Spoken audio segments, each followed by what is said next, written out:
Bom dia, boa tarde, boa noite. Estamos aqui hoje em um novo formato e quero ver se você aprova, se você gosta aqui. Estamos aqui com uma vibe, um estilo de podcast. Para você que não sabe, o canal Imparável também está no Spotify. Já temos ali muitas dezenas, centenas de entrevistas no Spotify para você que quer ouvi-las ali, às vezes no carro, esperando uma consulta. É bastante prático. Então fica o convite, siga a gente também lá no Spotify. E agora a gente inaugura esse novo formato aqui, com um convidado muitíssimo especial. Ele é aluno do GRAN, tomou posse há apenas 2 meses no cargo de procurador-geral, da Procuradoria do Distrito Federal, como procurador, concurso no qual foi aprovado em primeiro lugar dentro das cotas para pessoas hipossuficientes, ou seja, com renda per capita de até meio salário mínimo. Natural do município de Açu, no interior do Rio Grande do Norte, João Paulino de Oliveira Neto é nosso aluno, mora atualmente em Brasília, tem 28 anos e mudou radicalmente de vida, já que a remuneração para o cargo de procurador do DF ultrapassa os R$ 22.000. A busca por uma vida financeira mais confortável, mais estável, fez estudar para concursos, o fez também dar um passo para trás na advocacia, reduzir até o padrão da sua vida ali, os ganhos que ele tinha, para se dedicar aos concursos, fez algumas provas, sofreu reprovações dolorosas, como acontece com quase todos os concurseiros, mas não desistiu e está aqui com a gente hoje, vai contar e vai compartilhar um pouco melhor dessa história e como ele conseguiu fazer para chegar lá nesse cargo tão difícil, tão concorrido. João, seja muito bem-vindo. Muito obrigado por estar aqui com a gente hoje. Boa tarde, bom dia, boa tarde, boa noite, né? E eu que agradeço muito a oportunidade de poder estar aqui compartilhando um pouco da minha história e, de alguma maneira, poder ajudar os concurseiros por aí afora que sofrem dia após dia nessa labuta tão grande que é o concurso público. Você se mudou para Brasília recentemente, morava em Maceió. Isso, exatamente. Como é que tá? Tá gostando da cidade? Sim, é uma cidade, vamos dizer, um pouco complicada para se adaptar, principalmente para a gente que vem um pouco do Nordeste, um pouco diferente, né? O estilo de vida e tudo mais, mas é uma cidade bem agradável, muito receptiva, com pessoas muito bacanas, muito legais, e o trabalho também ajuda muito nesse sentido. E como é que, na sua cidade de origem, ali em Açu, no Rio Grande do Norte, até depois em Maceió, como é que era a sua vida? Como é que foi sua infância, adolescência? Então, Gabriel, eu nasci em Açu, que é uma cidade um pouco maior, mas eu fui efetivamente criado logo após o nascimento. No outro dia após nascer, eu fui criado para uma cidade chamada Fernando Pedrosa, que é no interior do Rio Grande do Norte. É uma cidade bem pequena, bem pacata. Hoje, né, tem 3.000 habitantes, então foi lá que eu fui criado. Minha avó, minha mãe, minha tia. E foi uma infância, assim, muito voltada para estudar. Naquele momento era uma coisa que era muito presente lá em casa, que era sempre de se dizer que o que eu posso te dar de mais valioso é o estudo. Então, tinha a dedicação e também aquela parte de infância no interior, né? Que é poder brincar, se divertir um pouco na rua, com os colegas, com os amigos, mas desde cedo um pouco mais voltado também para o estudo. Escola pública, estudar em escola pública. Sim, eu estudei em escola pública, que era inclusive onde minha mãe trabalhava, que ela era secretária escolar nessa mesma escola. E aí foi onde eu comecei a dar os primeiros passos nos estudos, foi lá. E você decidiu fazer faculdade de Direito? Foi a primeira escolha? Teve alguma escolha antes disso? Então, o ensino médio eu fiz também em escola pública, foi no Instituto Federal. E lá eu consegui ter uma formação humanística muito forte, professores muito bacanas de filosofia e sociologia. Então, o que acabou acontecendo foi que não era a primeira opção direito. A minha intenção era mais filosofia ou ciências econômicas. Mas acabou que, por uma decisão muito pragmática, voltada para a questão financeira e mercado de trabalho, eu decidi ir para a área jurídica, decidi cursar direito. E foi assim, não como primeira nem segunda, talvez uma terceira opção ir para a área jurídica. A faculdade foi tranquila? Conseguiu...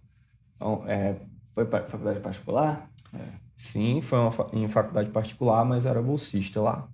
Consegui uma bolsa integral e na universidade particular. E foi uma graduação relativamente tranquila, mas muito menos dedicada do que eu era enquanto aluno, por exemplo, no ensino fundamental. Eu era, na graduação, praticamente estudava aquilo que eu gostava. Gostava de direito constitucional, eu estudava. Gostava de direito administrativo, eu estudava. Agora, o direito empresarial era o suficiente para passar. Não fui um aluno muito dedicado durante a graduação. E eu acho que isso é bem comum em alguns concurseiros que são aprovados, que durante a graduação não são aqueles alunos exemplares, mas que depois conseguem trilhar um caminho de estudo e conseguem ter êxito na aprovação dos concursos públicos. Bom, vamos falar dos concursos. Quando é que você decidiu estudar para concurso, né? Antes você advogava, seu plano era seguir na advocacia ou estava ganhando experiência? Como é que foi? Ao longo da graduação, até por essa questão mesmo de querer estudar aquilo, apenas aquilo que gostava, eu acabei enveredando muito para a parte da advocacia privada. Então, ao longo de toda a graduação, não pensava em concursos públicos, queria advogar, e foi assim que eu fiz. Logo após terminar a graduação, fui aprovado no exame de ordem no nono período, e aí eu tinha uns 6 meses até concluir a graduação e poder efetivamente pegar a carteirinha da OAB. Então, eu usei esse tempo para me planejar e dar início à advocacia. E foi assim que eu fiz. Até mais ou menos o final de 2019, início de 2020, que foi quando efetivamente veio a decisão para reduzir a advocacia e me dedicar aos concursos públicos. Você ganhava bem advogando? Assim, para um advogado em início de carreira, ganhava razoavelmente, talvez até acima da média dos advogados que estão no início, e que dava para ter um certo patamar, um padrão de vida ali, uma qualidade interessante.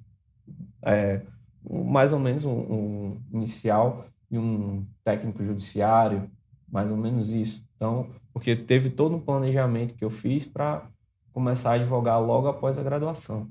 E aí, isso ajudou muito a ter uma certa rentabilidade no início de carreira. Apesar de não ser tão consolidado, não ser tão estável, mas permitia ter uma certa tranquilidade. O que acabou ficando à prova justamente no final de 2019, início de 2020, que foi quando veio a decisão para estudar para concurso.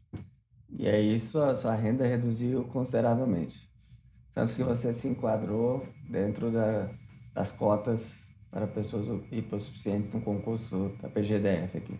Exatamente. Foi uma redução bem drástica. E aí veio o apoio familiar muito forte, muito grande, que permitiu que eu tivesse digamos, um trajeto um pouco mais tranquilo, mas efetivamente reduziu bastante o padrão de vida, enfim, a qualidade de vida acabou sendo reduzida, voltando praticamente a vida inteira, minha e da minha esposa, inclusive, com o objetivo da aprovação do concurso público. Não gastava em nada fora o básico e concurso. Exatamente isso. Exatamente isso. Nada além do básico era possível. Todos os recursos ali eram voltados para um material ou então para fazer as provas, alguma coisa assim. Acabou sendo um período bem complicado, bem difícil. Tem que ter coragem para dar esse passo para trás, ou esse salto para trás, para depois buscar dar o avanço, né, para cima. Você não ficou com medo de, além de ficar com a vida piorada, né, talvez não conseguir? O que passou pela sua mente? Para ser bem sincero, eu acho que todos os dias eu tinha medo dessa decisão que eu tinha tomado, inclusive por causa de certo modo, de como eu estava conseguindo construir a advocacia. Então, foi uma decisão bem complicada, que me dava medo todos os dias, mas, por outro lado, eu tinha em mente que era a única decisão que eu tinha naquele momento, eu tinha que lidar com ela e que não existia a possibilidade de não dar certo. Eu não sabia quando, o tempo, mas não existia a chance de não dar certo. Tinha que dar. Tinha muita coisa em jogo para não ser, para permitir que não desse certo aquilo ali. Então, todos os dias, quando o medo batia, eu colocava ele no cantinho dele e dizia, não, eu vou estudar porque a única forma de reduzir esse medo é com a aprovação. E a aprovação só vem estudando. E quando que você... Quantas provas você fez antes dessa da PGDF? De procuradorias, eu fiz outras 3 provas. E, além de procuradorias, eu fiz uma prova de assessor jurídico da Codevasf. Foi uma das poucas provas que surgiu logo após o represamento de editais por causa da pandemia, e uma prova de procurador legislativo numa cidadezinha do interior de Alagoas. E apenas essas. E depois foi que vieram os editais de procuradorias que deu um fôlego aí para conseguir fazer. E aí veio o edital da PGDF ano passado. Foi quando veio, graças a Deus, a aprovação. E você chegou até uma prova oral em um desses concursos. Depois você aprovou. Foi duro, né? Nossa, foi um momento bem complicado, inclusive um momento familiar complicado, que minha esposa me ajudou muito, porque foi uma das provas, foi a prova oral, eu cheguei até a prova oral da Procuradoria do Estado de Goiás. Tá? Foi uma prova bem cansativa, um certame bem complicado, bem parecido até com a prova da PGDF, uma prova discursiva complexa, demandou muito, inclusive gastos financeiros também, e aí consegui chegar na prova oral, e na prova oral acabou acontecendo de ser reprovado nessa fase. E era um momento que estava bem complicado, porque eu tinha acabado de vir também de uma reprovação no concurso para procurador do Estado de Alagoas. Então, assim, reprovei no Estado de Alagoas e depositei toda a minha confiança na prova oral de Goiás. E aí já estava na prova oral, e tem meio que aquela mitologia que é difícil reprovar na prova oral. Então, meio que estava caminhando para uma aprovação, a sensação de estar aprovado. E veio um resultado negativo. E aí foi um momento de muito complicado e de muita reflexão, porque estava chegando aquele momento limite em que não dava mais para ficar apenas gerenciando e apenas limitando a não fazer nada, do ponto de vista financeiro mesmo. Não fazer nada, a apenas gerenciar os processos que eu já tinha anteriormente, a decidir a decisão de estudar para concurso. Não tinha renda entrando, assim, e o dinheiro saindo, né? Exatamente. Não tinha receita, mas tinha muita despesa. O déficit estava muito grande. E aí foi um momento bem complicado. E, curiosamente, foi quando, logo em seguida, veio o edital para procurador do Distrito Federal. E foi um momento que, quando veio o edital, por causa dessa reprovação na prova oral, acabaram surgindo muitas dúvidas sobre a capacidade de ser aprovado nesse certame. Até porque era um certame muito diferente de todos os outros que eu vinha fazendo, mesmo sendo para procurador.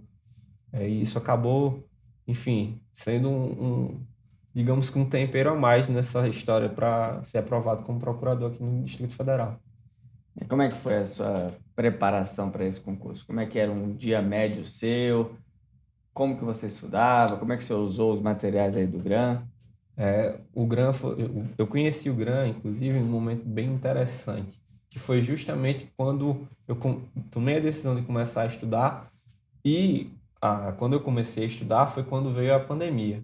Como eu tinha um recurso bem escasso e tinha que fazer o gerenciamento dele, eu peguei o material que o GRAM liberou, tinha videoaulas, materiais escritos, eu disse, vai ser aqui que eu vou começar. E foi onde eu comecei, me deu no mínimo um norte para eu conseguir pensar, não, é por aqui que eu vou, é por aqui que eu consigo.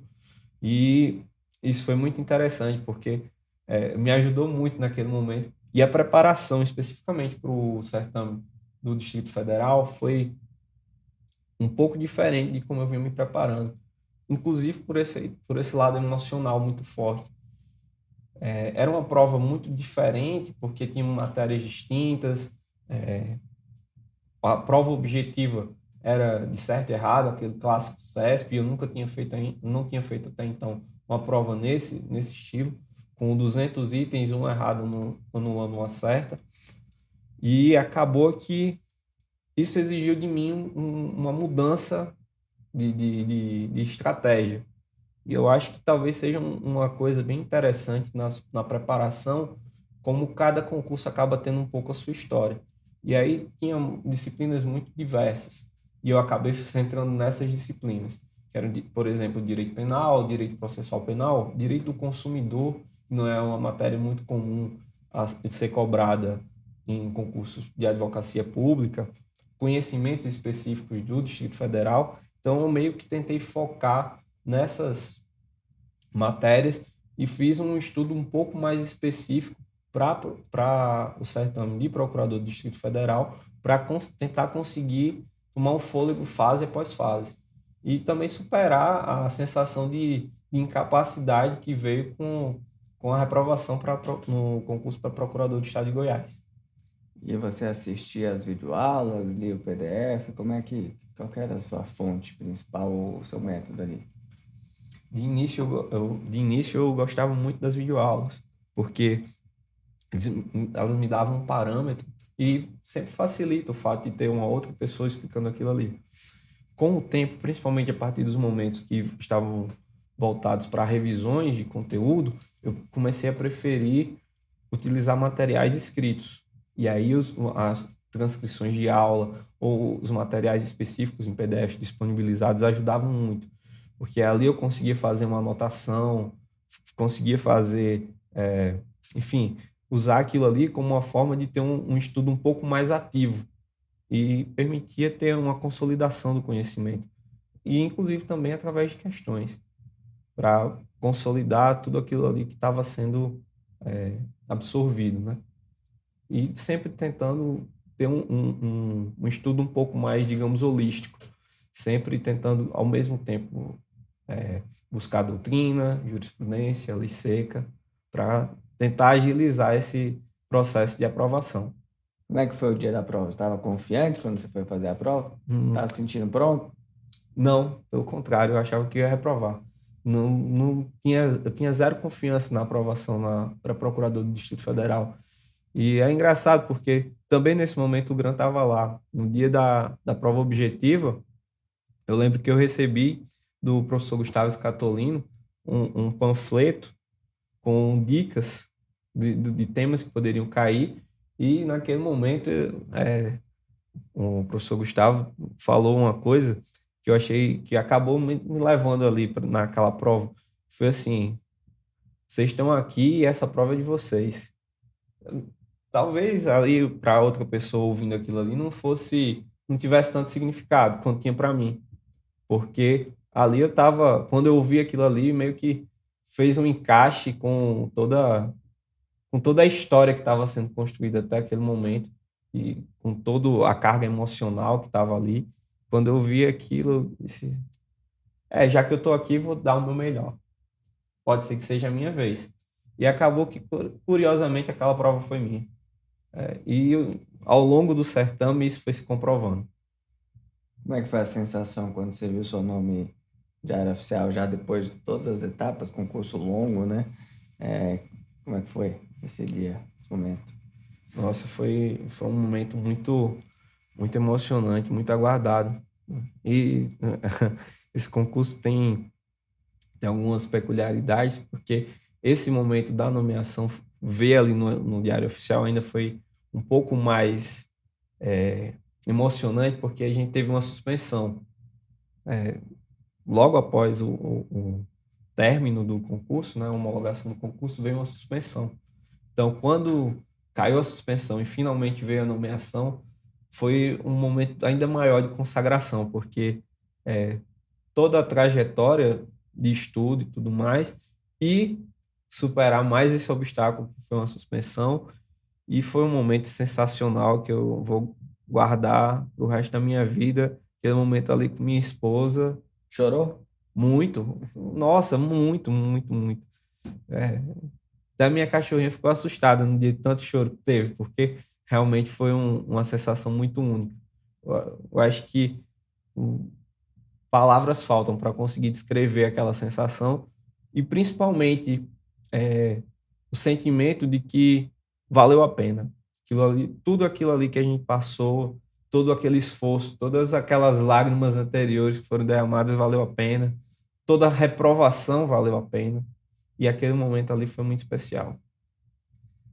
Como é que a sua vida mudou nesses últimos 2 meses? Você ganha bem, né? Você ganha bem, tem uma remuneração boa, justa, boa. Como é que tá agora a vida? Agora não dá para reclamar, vamos dizer assim, né? Graças a Deus é um bom cargo.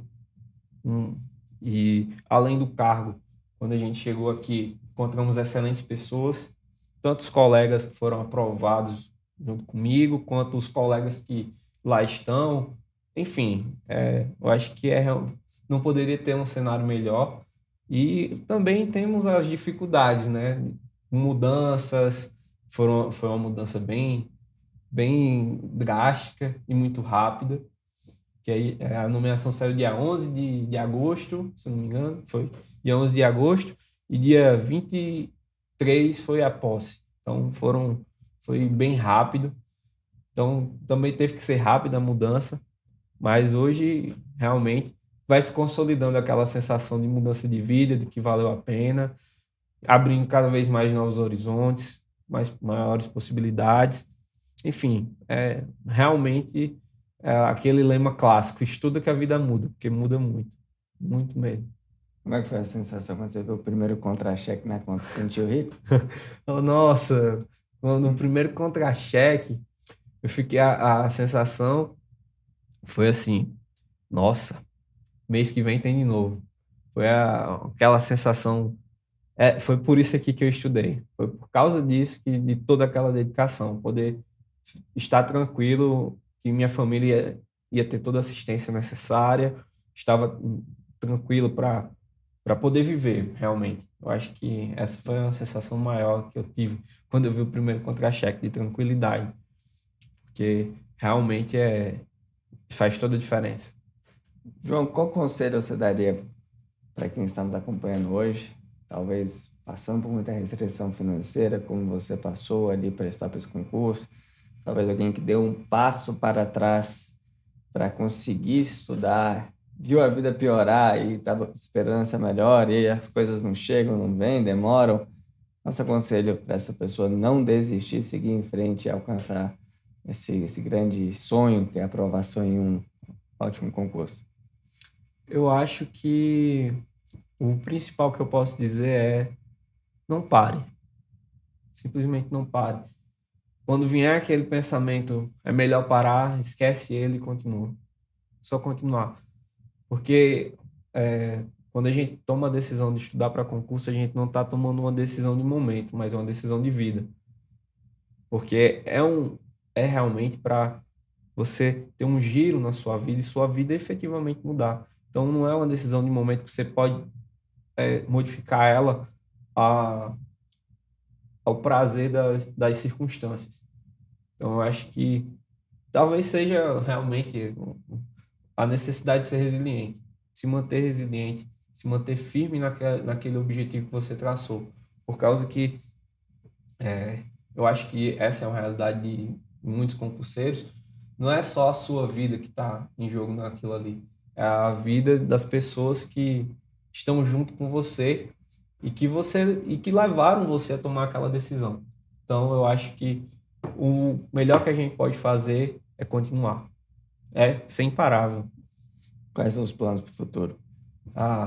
No momento, o plano principal é aproveitar um pouquinho, descansar, depois de tanto tempo, com tanto esforço. São 3 anos, né? Estudando para concurso, basicamente. Isso. Foram 3 anos. Parei um pouquinho quando saiu o resultado, aí veio a suspensão, eu voltei de novo a estudar. Quando estava começando a tomar um fôlego, aí precisei voltar a estudar, enfim. Mas foram 3 anos e aí agora é um pouco de descanso, até também para dar um descanso para a família, né? Minha esposa merece o descanso depois de tanto esforço. João, parabéns pela aprovação, pelo sucesso. Obrigado por ter confiado no GRAN nessa jornada. É um prazer recebê-lo aqui e sei que muitos serão impactados positivamente com o seu depoimento. Então, muito obrigado. Imagina, eu que agradeço. Sempre um prazer e uma honra poder estar aqui. Muito obrigado a você que nos acompanha aqui no canal Imparável. pedimos que deixe o seu like, deixe o seu comentário aqui. Assine o nosso canal, ative as notificações, clique aí no sininho para receber em primeira mão todos os vídeos que lançamos por aqui. E também nos acompanhe no Spotify para você acompanhar, caso queira, em áudio, essas conversas, né? Muito obrigado. Até a próxima. Tchau, tchau.